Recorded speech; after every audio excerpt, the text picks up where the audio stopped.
नमस्कार. छायाज रेसिपीजमध्ये आज आपण मुगाच्या डाळीपासून टेस्टी असा नाश्ता बनवतो आहे.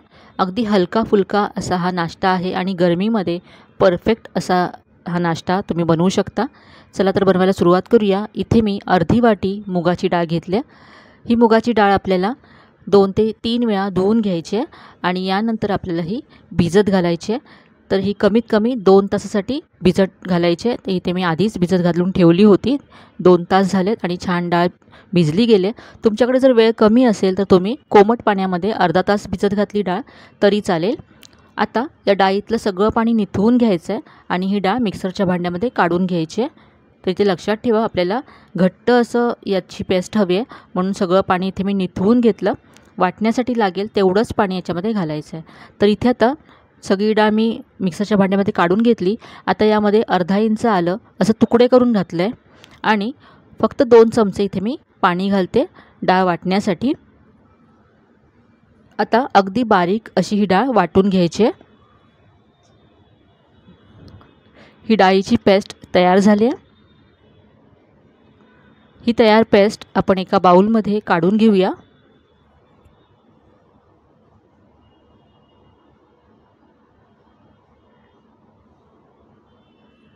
आता यामध्ये अर्धा चमचा जिरं घालायचं आहे, पाव चमचा हळद घालायची आहे, चिमूटभर हिंग घालायचं आहे. यानंतर यामध्ये चवीप्रमाणे मीठ घालते. आता हे मिक्स करून घेऊया. हे व्यवस्थित मिक्स केलं आहे मी. इथे तर मी 1 चमचा तांदळाचं पीठ घालते. तांदळाच्या पिठामुळे रेसिपीला थोडासा क्रिस्पीपणा यायला, कुरकुरीतपणा यायला मदत होईल. तांदळाचं पीठ ऑप्शनल आहे. तांदळाचं पीठ न घालतासुद्धा तुम्ही ही रेसिपी बनवू शकता. पीठसुद्धा मिक्स करून घेऊया.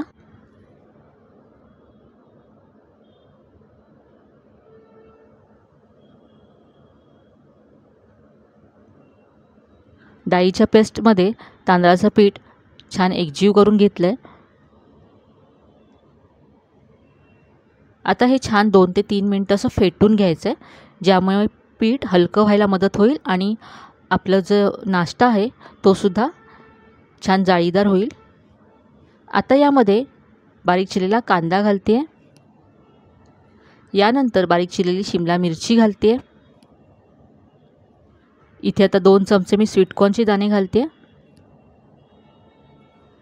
इथे भाज्यांचं प्रमाण तुमच्या आवडीप्रमाणे तुम्ही कमी जास्त करू शकता. इथे तुम्ही यामध्ये किसलेलं गाजरसुद्धा घालू शकता. यानंतर आता इथे बारीक चिरलेली हिरवी मिरची घातली आणि बारीक चिरलेली कोथिंबीर घातली. मिक्स करून घेऊया. आज माझ्याकडे गाजर नव्हतं तर इथे मी गाजर घातलेलं नाही आहे, पण तुम्ही गाजर जर घातलं तर खूप छान रंग येतो. हे मला भाज्या घातल्यानंतर घट्ट वाटतं आहे, तर इथे मी 1 चमचा पाणी घातलं यामध्ये.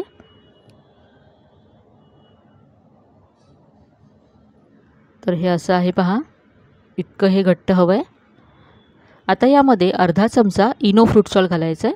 तुम्ही पाव चमचा बेकिंग सोडासुद्धा घालू शकता इनोऐवजी. इनोवरती थोडंसं पाणी घालायचं आहे आणि व्यवस्थित मिक्स करून घ्यायचं आहे.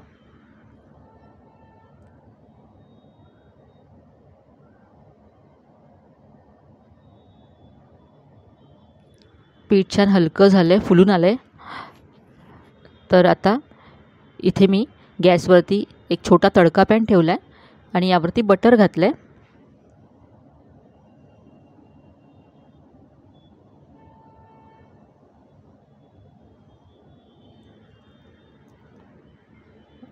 बटर मेल्ट झाल्यानंतर यामध्ये पीठ घालायचं आहे. तर हे थोडंसं जाडसर असं करायचं आहे. आज आपण मुंगलेट बनवतो आहे.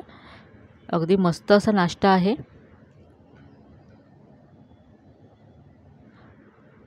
गरमीमध्ये मुगाची डाळ पचनासाठी हलकी असते, त्यामुळे नाश्त्यासाठी तुम्ही हे बनवू शकता. आता वरून मी थोडंसं लाल तिखट घालते, दिसायला छान दिसावं म्हणून.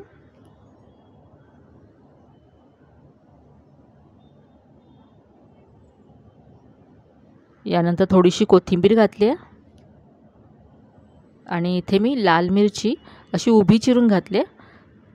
तुम्ही सुकी लाल मिरचीसुद्धा घालू शकता किंवा मग आलं असं उभं चिरून घातलं तरी चालेल. यावरती आता झाकण ठेवून 2 ते 3 मिनटं एका बाजूने आपण भाजून घेऊया. तर इथे साधारण 3 मिनटं झालेत. उलटून घेऊया.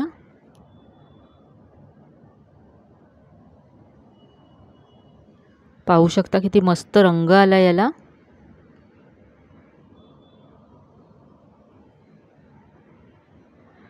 आता हे आतपर्यंत भाजलं जावं यासाठी याला असं कट करायचं आहे. इथे लक्षात घ्या, पूर्ण खालपर्यंत आपल्याला कट नाही करायचं आहे, वरून फक्त चिरा द्यायच्या आहेत.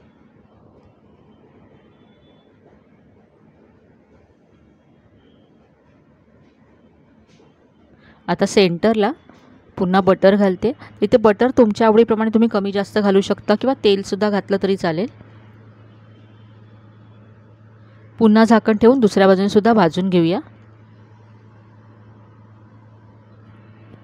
तर बटर अगदी मेल्ट झालं आहे आणि बटरची खूप मस्त टेस्ट येते याला.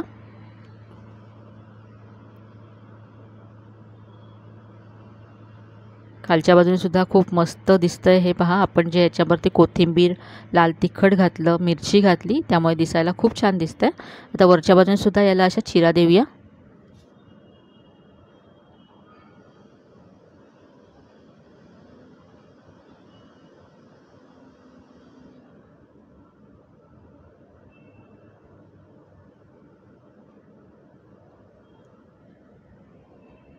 पुन्हा थोडंसं बटर घातलं आहे.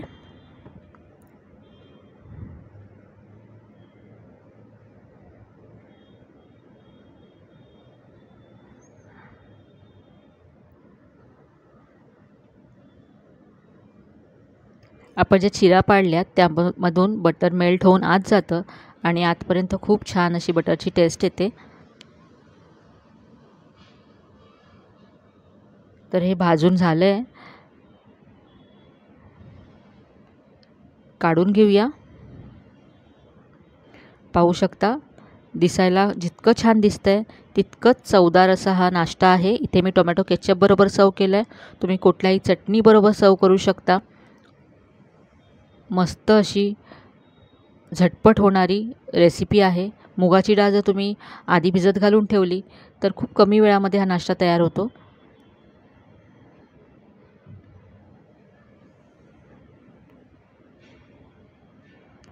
तर आजची ही रेसिपी तुम्हाला नक्कीच आवडली असेल. रेसिपी कशी वाटली कमेंटमध्ये कळवायला विसरू नका. रेसिपी आवडली असेल तर व्हिडिओला लाईक करा, शेअर करा. चॅनलला अजून सबस्क्राईब केलं नसेल तर नक्की सबस्क्राईब करा. चला तर मग पुन्हा भेटूया अशा छान छान आणि नवीन नवीन रेसिपीसह. तोपर्यंत धन्यवाद.